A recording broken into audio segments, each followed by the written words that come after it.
The autumn wind howled through the concrete canyons of downtown, turning the narrow alleyways into wind tunnels that sent debris skittering across the pavement. Streetlights flickered, casting uncertain shadows that danced and twisted with each gust. The downpour had started an hour earlier, transforming gutters into rushing streams and turning the asphalt into a dark mirror reflecting the city's glow. It was the kind of evening that sent people scurrying for shelter, collars turned up against the biting chill. But Sophie remained huddled against the brick wall of an abandoned storefront, her thin cotton blouse offering little protection against the elements. Mascara trailed down her cheeks in dark rivulets, mingling with the rain and her tears until she couldn't tell which was which.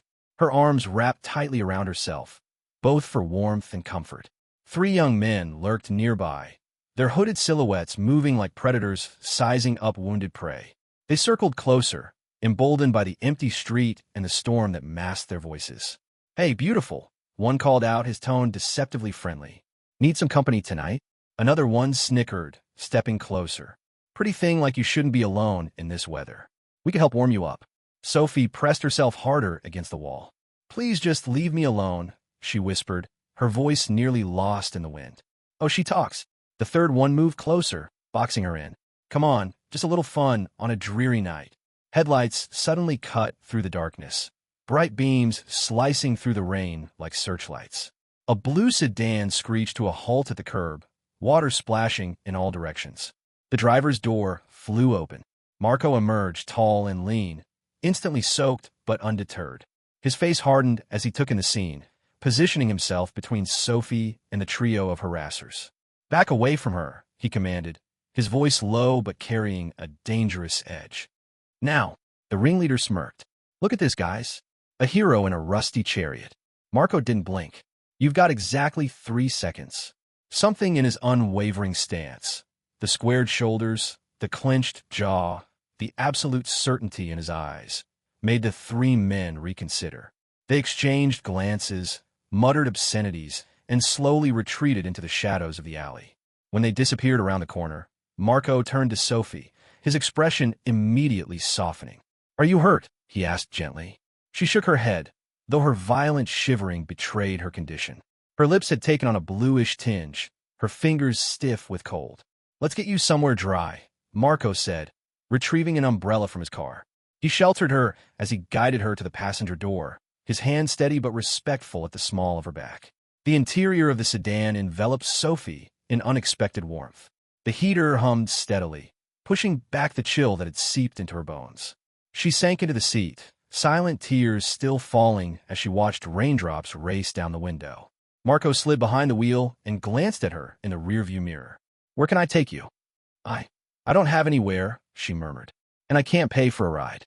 I just had to escape." Marco turned the key, and the engine rumbled to life. "I didn't ask about payment," he said, eyes on the road ahead. "I asked where you needed to go."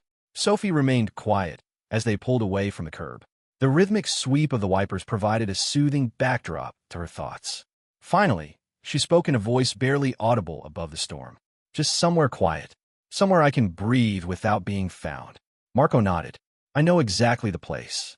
They drove to a small overlook on the edge of the city, where the lights below sparkled like fallen stars through the thinning rain. The storm had gentled to a misty drizzle by the time Marco parked beneath a sprawling oak tree and cut the engine. He passed her a packet of tissues from the glove compartment without comment, then sat in companionable silence as she collected herself. After wiping her face, Sophie turned to him with questioning eyes. "Why did you stop?" "You don't know me." Marco shrugged, his gaze still on the city lights below them. "You look like you needed someone in your corner." Sophie studied him for a long moment. "Thank you. You're the first person tonight who didn't start by asking who I was, just if I was okay." Their eyes met in the mirror, and Marco's reflected nothing but kindness. That's what matters most. In that moment, as the clouds parted to reveal glimpses of stars above the sleeping city, something unspoken passed between them. Something fragile yet profound that neither fully understood. But its presence was undeniable, hanging in the air between them like a promise waiting to be kept. Marco navigated the wet streets carefully, the sedan's headlights cutting through the lingering drizzle. The city gradually transformed around them, busy intersections giving way to quieter neighborhoods as they headed toward the outskirts. In the rearview mirror, He occasionally glanced at Sophie, who had curled into herself in the back seat, arms wrapped tightly around her midsection. Despite her efforts to appear composed, quiet sobs occasionally escaped her. She never explained what had driven her to that dangerous corner in the storm. Marco didn't ask. He simply drove, allowing the car's gentle movement and warmth to provide whatever comfort it could. His fingers tapped lightly against the steering wheel, not from impatience, but from a natural impulse to offer reassurance through presence. "Is there somewhere safe I can take you?" he eventually asked, his voice calm and steady. Sophie nodded almost imperceptibly. "A park, maybe? Just somewhere open and peaceful. I can't go home tonight." Without questioning her reasons, Marco adjusted their course, turning toward a place he often visited himself when city life became overwhelming. It was a small community garden hidden behind rows of closed cafes and bookshops, largely forgotten after sunset, but peaceful in its solitude. When he pulled into the empty parking area, Marco turned off the engine but left the parking lights on, casting a soft glow around the car. The rain had finally stopped, leaving behind a gentle mist that hung in the air like suspended crystal. Sophie remained motionless for several moments, then broke the silence with unexpected directness. "You didn't interrogate me." Marco's eyes found hers in the mirror. "Didn't seem like you were looking for questions right now." Her eyes filled again, but differently this time, with something closer to gratitude than despair. She dabbed at her face with one of his tissues and slowly reached for the door handle. Before stepping out, she paused, leaning slightly forward. "Thank you," she said, her voice fragile but genuine. "You're the first person tonight who helped without wanting something in return. You just helped. That means everything." Marco offered a small nod. "Take care of yourself, Sophie." She stepped out into the misty night, her silhouette briefly illuminated by the car's soft blue glow before she disappeared among the shadowed paths of the garden. Just like that, she was gone. Marco sat for a moment, contemplating the empty space she'd left behind, then slowly restarted the engine and pulled away. He had no expectation of seeing her again. He didn't even know her last name. Yet her presence lingered, her voice, her sorrow, her gratitude, settling into a corner of his mind that he hadn't realized was empty until now. Over the following days, he found himself thinking about her more than expected. Each time he started a shift, he glanced at the back seat, half expecting to find her there. Something about her had awakened an emotion he couldn't quite name, a mixture of concern and connection that felt surprisingly profound for such a brief encounter. Then, 5 days later, it happened. He had just dropped off a passenger in the financial district and was merging back into traffic when a gleaming silver Bentley glided to a stop directly in front of his sedan. The contrast between the vehicles was striking, his modest, well-maintained car alongside this symbol of opulence and privilege. Marco watched in surprise as the Bentley's chauffeur stepped out and approached his window, holding a cream-colored envelope. "For you, sir," the uniformed driver said. "Miss Sophie requests your company tomorrow evening, 7 p.m., at 29 Willow Heights." Marco opened the envelope to find an elegantly handwritten note. "I'd like to thank you properly. You appeared when everyone else disappeared. Sophie." He stared at the card, then looked up to see the Bentley already pulling away. Whatever this was, it felt like the beginning of something significant rather than the end of a chance encounter. The following evening, as twilight painted the sky in watercolor hues, Marco found himself driving toward Willow Heights, an exclusive neighborhood that seemed to exist in a different reality from his daily route. At the end of a tree-lined avenue stood an imposing wrought iron gate that swung open as he approached, revealing a sprawling estate bathed in warm, golden light. He parked at the edge of the circular driveway, feeling distinctly out of place among the manicured gardens and luxury vehicles. Before he could even exit his car, an attendant opened his door with a respectful nod and gestured toward the main entrance. Marco straightened his jacket, clean but visibly well-worn, and walked toward the massive oak doors, his pulse quickening with each step. As he reached the top of the marble stairs, the door opened, and there she stood. Sophie. But this wasn't the rain-drenched woman trembling in his back seat. She stood tall and poised in a sage-colored silk dress, her hair elegantly styled, her makeup subtle and flawless. She looked like someone who graced magazine covers rather than huddled in alleyways. For a moment, Marco wondered if he'd made a terrible mistake in coming. Then she smiled, and he recognized the same gentle spirit beneath the polished exterior. "Hi, Marco," she said softly. "I'm really glad you came." He nodded, slightly hesitant. "You look different." She laughed lightly. I feel different, too. Please come in.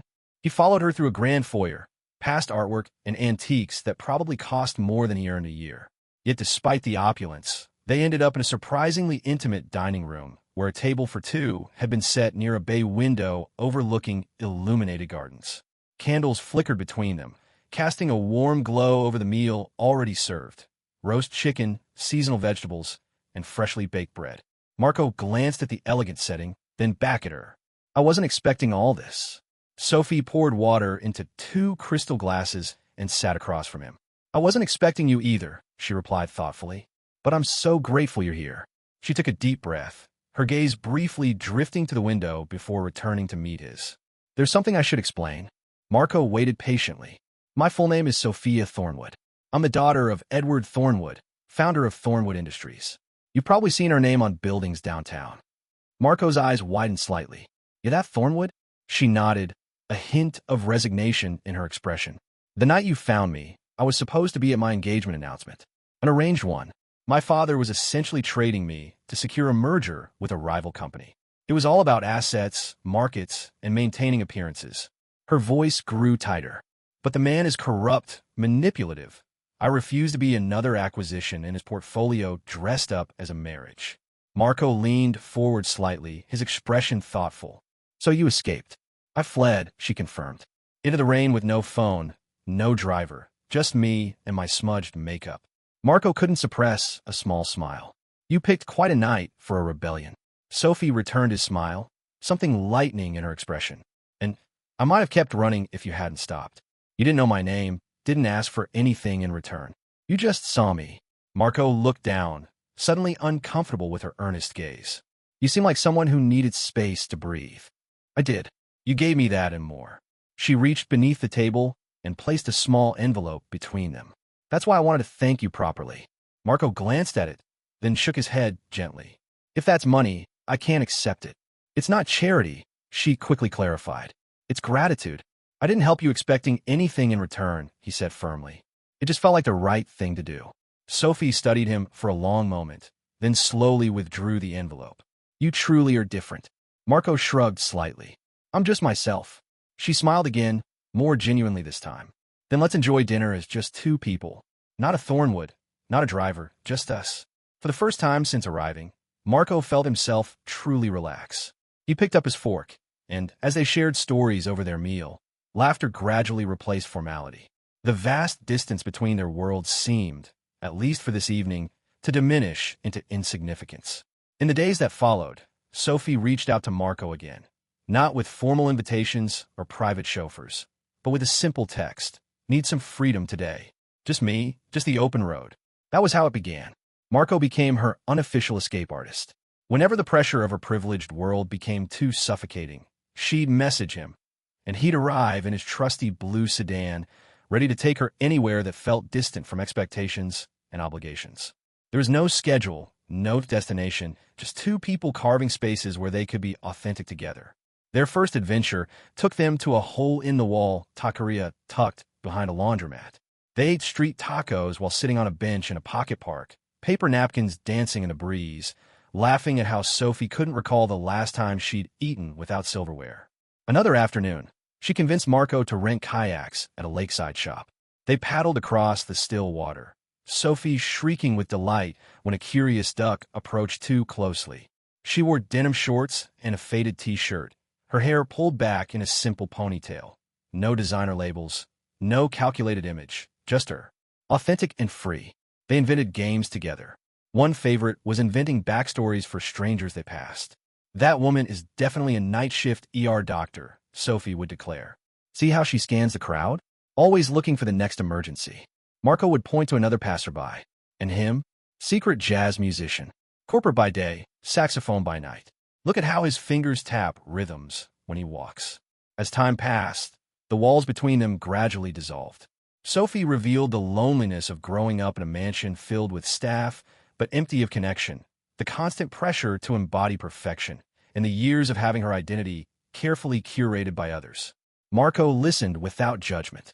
He shared stories of growing up in a working-class neighborhood, learning mechanics from his grandfather and dreaming of someday driving across the country just to see what lay beyond the familiar horizons. Sophie laughed more freely. Marco smiled more often. They discussed everything and nothing, frequently losing track of time until streetlights flickered on, signaling the end of another stolen day. Then came the evening of the music festival. Neither had planned to attend, but they discovered it during one of their spontaneous drives. Marco parked his car on a grassy hill overlooking the outdoor amphitheater, where they could hear the music without navigating the crowds. They sat on the hood, sharing a blanket against the evening chill, as melodies drifted upward and stars began appearing one by one in the darkening sky. Sophie hugged her knees to her chest and sighed contentedly. This is the first time in forever I feel like I'm living my actual life instead of performing in someone else's production. Marco looked at her, her profile illuminated by distant stage lights. Maybe this is who you really are. She turned to him with curious eyes. And who are you, Marco? He hesitated, then admitted quietly, someone trying not to fall for a woman who lives in a different universe. Sophie's laugh was soft and surprised, but touched rather than mocking. A few moments passed in comfortable silence between them. Then, as a particularly beautiful melody rose from the amphitheater below, their hands accidentally brushed on the blanket. Marco froze. Sophie remained still. He glanced down at their hands, then quickly pulled his away. "I'm sorry," he murmured. She studied him for a moment, a gentle smile returning to her lips. "Don't be." Marco turned away, face flushed, heart racing. He remained quiet for the rest of the concert, but Sophie didn't need words to understand what had just transpired in that small, quiet moment between them. The headlines erupted like a sudden storm. Thornwood heiress on the run, billionaire's daughter slumming with sedan driver, and from penthouses to potholes, who is Sophia's mystery man, and Thornwood romance. Genuine love or calculated rebellion? The media frenzy descended with ruthless speed. Paparazzi photos flooded news outlets and social media platforms. There was Sophie in jeans and a baseball cap, walking close to Marco on a city sidewalk. Another showed them laughing over street food. One particularly viral image captured them sitting on the hood of his car, heads tilted toward each other under the glow of sunset. What had felt intimate and genuine now felt exposed and scrutinized. The photo that should have remained a private memory became front-page material, dissected by commentators who knew nothing about them, yet spoke with absolute authority. Some romanticized their story as a modern fairy tale, a refreshing escape from privilege. Others condemned it as irresponsible, inappropriate, and a publicity stunt. No one asked what it actually was. Marco first saw the coverage on a small television in the corner of his favorite diner. He had stopped for breakfast before starting his day, and there, broadcast to the entire restaurant, was his face alongside Sophie's, their private moments now public property. His stomach tightened, not from fear but from knowing exactly what would follow. By the time he checked his phone, it was flooded with notifications, missed calls, voicemails, and numbers he didn't recognize. His name appeared everywhere. Blogs speculated about his background. Some painted him as a knight in shining armor, others as a fortune hunter. Everyone had an opinion. No one had bothered to ask. But the silence that wounded him most was Sophie's. Her messages, once a lifeline of spontaneous invitations and quiet affirmations, had abruptly ceased. What Marco couldn't know was that hours after the story broke, Sophie had been summoned back to the Thornwood estate like a disobedient child. The moment she crossed the threshold, the massive doors closed behind her with finality. Her phone was confiscated, her movements restricted. Her father paced his study like a caged predator, his reputation apparently more wounded than his concern for his daughter. "You've made a mockery of this family," he fumed, voice escalating with each word. "Gallivanting around town with a chauffeur? Do you have any concept of what the board is saying? What are our competitors doing with this embarrassment?" Sophie stood straight, chin raised despite her racing heart. "They're saying I'm human. Perhaps that's exactly what this family needs more of." Her father's complexion darkened dangerously. "He's using you." "No," she retorted sharply. "He's the only person who's never wanted to use me for anything." His jaw tightened visibly. "This ends immediately." The next morning, Marco received a letter, hand-delivered, heavy cream stationery bearing an embossed insignia, requesting his presence at Thornwood Industries' downtown headquarters. He considered ignoring it, staying home, but something deep within pushed him to confront whatever awaited. He arrived wearing his most presentable attire, a clean button-down shirt, his least-worn jeans, and boots polished to a respectable shine. Security personnel escorted him through marble hallways to a conference room constructed entirely of glass and steel. The cityscape stretched behind it like a living mural, and at the head of the gleaming table sat Edward Thornwood himself, flanked by attorneys with identical expressions of cool detachment. One of them slid a manila envelope across the polished surface. "This," the lawyer explained smoothly, "is a token of appreciation in exchange for your discretion and withdrawal from Miss Thornwood's life. No press interactions, no further contact, no complications." Marco stared at the envelope without touching it. "And if I decline?" Mr. Thornwood leaned forward, his voice as cold as the steel surrounding them. "Then I will ensure you never operate in the city again.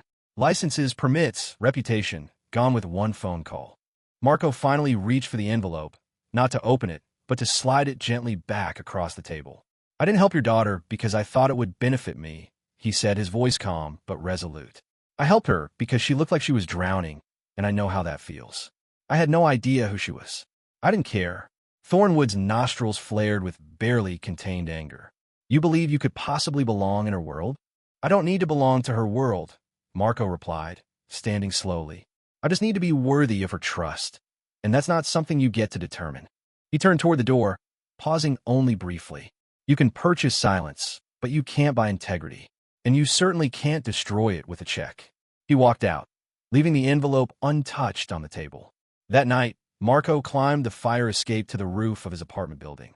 The air was crisp, the city sprawling below like a circuit board of lights and movement. Somewhere out there, behind imposing walls and security systems, Sophie was gazing at the same sky. He sat on an old deck chair, watching the stars emerge one by one, letting the quiet settle around him like armor. He didn't know what would happen next, but of one thing he was certain. When the moment came, he would be ready. Marco vanished. No messages, no calls, no trace of him anywhere in the city he had traversed daily. His familiar blue sedan no longer waited at his usual coffee shop, the auto repair shop where he sometimes helped mention he'd quit without explanation. His apartment stood empty, no forwarding address provided. Sophie tried everything within her limited freedom. She called every car service in the metropolitan area, sent countless emails, and even convinced her assistant to drive her through neighborhoods Marco had once shown her. But it was as if he had dissolved into the night. Her father assumed victory. That silence meant surrender. But Sophie understood better. One sleepless night, sitting in her childhood bedroom, surrounded by luxuries that had never brought her joy, she opened her laptop and began to write. Not as the heiress, not as the woman dissected in headlines, but simply as a girl who had once been terrified, alone, and rescued by someone who asked for nothing in return. She titled the post, "The Storm and the Man Who Stopped." She recounted everything. The night she fled, the harassment in the alley, the moment Marco's headlights cut through the darkness and he stood between her and danger without questioning who she was. Their spontaneous adventures, the street food, the music festival, the warmth in his eyes when he looked at her as though she were just a woman, not a dynasty. "I don't know where he is now," she wrote in the final paragraph. "But if you see him, tell him I remember the silence in his car, the safety in his presence, and how he never once expected anything for his kindness. Tell him I miss him more than words can express." She published the post and closed her laptop. By morning, it had gone viral. Thousands of comments poured in. Strangers worldwide shared her story. News outlets picked it up. Talk shows referenced it. Speculation ran rampant. A week later, Sophie received an invitation to appear on a popular morning television program. The producer promised to focus on her story rather than the scandal. She agreed. Dressed simply in a cornflower blue dress, her hair loosely framing her face, she sat beneath the studio lights and shared her experience once more for the cameras. "What I found wasn't a rebellion," she explained. "It was something authentic in a world of performance, and I lost it because of fear and expectations." The host leaned forward with practiced empathy. "If you were watching right now, what would you want to say?" Sophie turned directly to the camera, her voice barely above a whisper. "I'd say, please come back." Silence followed her words. Then a murmur rippled through the audience. A figure moved in the shadowed aisle at the back of the studio. Sophie turned, her breath catching in her throat. There stood Marco, in his usual jacket, hair slightly longer, eyes as steady and kind as she remembered. He looked somewhat out of place among the polished set, but entirely real. The audience gasped collectively. The host rose from her seat. Sophie didn't need to think. She ran past the cameras, past the lights, straight into his arms. The studio erupted in applause, but for a precious moment, it was just the two of them in their own universe. "I read your words," Marco said quietly. Sophie held him tightly. "I meant every single one." And just like that, the silence between them dissolved, not through grand declarations, but through something far more powerful, a return of truth. The applause continued to swell through the studio, wave upon wave of clapping and cheers filling every corner of the room. The audience stood in unison, some wiping away tears, others smiling broadly as they watched Sophie nestled in Marco's embrace on the stage. Cameras clicked rapidly, flashes illuminating them like stars, but neither noticed the commotion. The spotlight could have vanished entirely, and they wouldn't have cared. The world had narrowed to this single point of connection. For Sophie, the only reality that mattered was the solid presence of Marco's heartbeat beneath her palm. Steady, familiar, anchoring her in a world that had often felt like shifting sand. Her breath caught as she finally pulled back just enough to meet his gaze, finding it exactly as she remembered, warm and genuine, reflecting something she had feared was lost forever. "If you disappear again," she whispered, her voice trembling slightly, "at least take me with you this time." Marco's laugh was soft and deep, a sound of pure relief and affection. He rested his forehead gently against hers and promised quietly, "I'm not going anywhere." Not again. Those simple words seemed to anchor them both. They stood motionless as if the rest of the world had melted into background noise. The audience, the cameras, the lights all fading until only they remained, suspended in a moment of perfect understanding. No scripts, no expectations, just honesty. The host approached them carefully, her voice breaking through the cocoon of silence with gentle purpose. "I think," she said with a genuine smile, "we're witnessing something extraordinarily rare today." Sophie and Marco turned toward the audience, still holding each other as if the connection between them might dissolve if broken. Marco cleared his throat, looking down briefly before meeting the sea of faces with quiet dignity. "I didn't come here seeking attention," he said honestly. "I actually hesitated to come at all. But if this story, our story, can remind even one person that genuine connection transcends wealth, status, or background, then perhaps being here matters after all." The audience erupted once more, not just in applause, but in a collective affirmation that seemed to resonate beyond mere approval. It felt like recognition of a universal truth they all hungered to believe in. After the broadcast, social media ignited with renewed interest. But the narrative had shifted dramatically. Headlines transformed overnight. Thornwood heiress finds authentic love against all odds, and driver's integrity wins hearts nationwide, and love prevails where wealth and power failed. Videos of their reunion flooded every platform. Hashtags like hashtag Marco and Sophie and hashtag Real Love Wins trended for days. Even celebrities joined the conversation, praising their courage, their authenticity, and their refusal to submit to societal expectations. Not everyone approved, of course. Tabloids tried to uncover scandals where none existed. Critics whispered about calculated publicity. Wealthy circles exchanged knowing glances over champagne, certain a novelty would fade. But none of it touched Sophie and Marco because for the first time, they didn't need to hide, and they had no intention of retreating into shadows again. The following week, they participated in their first joint interview. The setting was intentionally understated. 2 simple chairs, natural lighting, one hand resting comfortably over the other.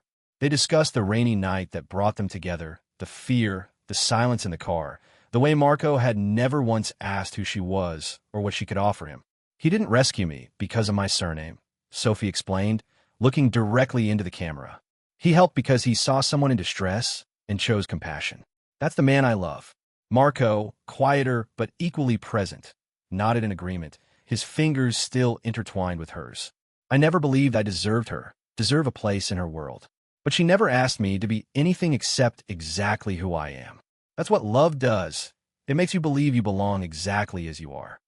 From that moment forward, they walked together not as a sensation, not as an accident of circumstances, but as something far more meaningful, a deliberate choice, a mutual promise. Whatever challenges lay ahead, they would face them side by side, hand in hand. 1 year later, Marco's blue sedan still navigated city streets, but now it bore a new emblem on its doors: Wheels of Hope. The concept had emerged during a conversation between Marco and Sophie one evening as they sat on their apartment balcony, watching the sunset paint the buildings in gold and amber. Marco had mused, "I wish everyone could feel safe just getting where they need to go." Sophie had smiled and replied, "Then let's make that happen." From that seed, their vision grew into reality. Wheels of Hope became a free transportation service for those often overlooked by society: elderly individuals needing rides to medical appointments, domestic violence survivors seeking safe transit, job seekers attending interviews, and families visiting incarcerated loved ones. The first vehicle was Marco's own sedan, of course, the same one that had stopped for a frightened woman in the rain. Then came a second car, then a third, donated by people moved by their mission. Mechanics volunteered their expertise. Local businesses provided discounts on fuel and maintenance. More drivers joined, not for payment, but for the purpose. Sophie coordinated the logistics, fundraising, and community outreach. She refused to use her family name to advance the program, insisting, "This isn't charity, it's community." They lived in a modest two-bedroom apartment on the fourth floor of a converted warehouse with large windows and occasional plumbing issues. Their home filled gradually with mismatched furniture, thriving houseplants, and photographs documenting their journey together. Marco still prepared breakfast each morning. Sophie still teased him about his method of folding towels. Every evening, they shared the day's stories, wrapped in a contentment neither had experienced before. When they decided to marry, they agreed unanimously: no ballroom, no designer attire, no gilded invitations. Instead, they exchanged vows in the community garden where Marco had once brought Sophie on that rainy night, the place where she had first felt safe enough to breathe again. The ceremony was beautifully simple: canvas chairs, paper lanterns strung between trees, and guests who had all, in some way, been touched by their story or their service. Mrs. Abernathy attended, the 90-year-old who relied on Wheels of Hope for her weekly grocery trips. So did Miguel and his children, a family Marco had driven to job interviews until Miguel secured stable employment. And there was little Emma, who once left her teddy bear in Marco's car, only to have him return it to her doorstep that same evening. Each guest arrived with a different story, a unique connection. Each brought a single flower, creating a collective bouquet that Sophie carried down the makeshift aisle. Marco waited beneath the flowering cherry tree, wearing a simple charcoal suit. Sophie wore an ivory dress she had found in a vintage shop and altered herself. Nothing extravagant, but perfect in its simplicity. When they spoke their vows, Marco's voice wavered with emotion. "I don't promise perfect," he said, "but I promise real. I promise to see you, truly see you every single day." Sophie, eyes shining with unshed tears, responded, "You gave me something I never knew I needed, permission to be authentically myself. I promise to help you do the same, for all our days." They sealed their promises with a kiss, surrounded by cheers, birdsong, and the gentle hum of the city that had brought them together. Later that evening, as twilight softened the world around them, they sat together on the hood of the blue sedan that had started everything. Sophie leaned against Marco's shoulder, her hand resting over his heart, her wedding band catching the last golden rays of sunlight. "I used to believe that happiness required perfection," she mused, watching the horizon. "That love came with crystal chandeliers and flawless arrangements, and a heritage everyone envied." She smiled, squeezing his hand. "But that night in the storm, I discovered all I ever needed was someone brave enough to stop. Someone who saw beyond appearances to who I could become." Marco didn't speak. He simply held her hand as if it were the most precious thing he'd ever been entrusted with, as if he never intended to let go.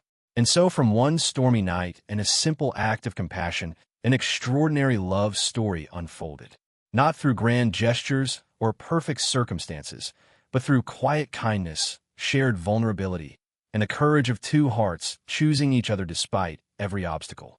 Because sometimes the greatest journeys begin not with a destination in mind, but with a single moment of humanity, when someone makes the choice to stop and help another soul in need.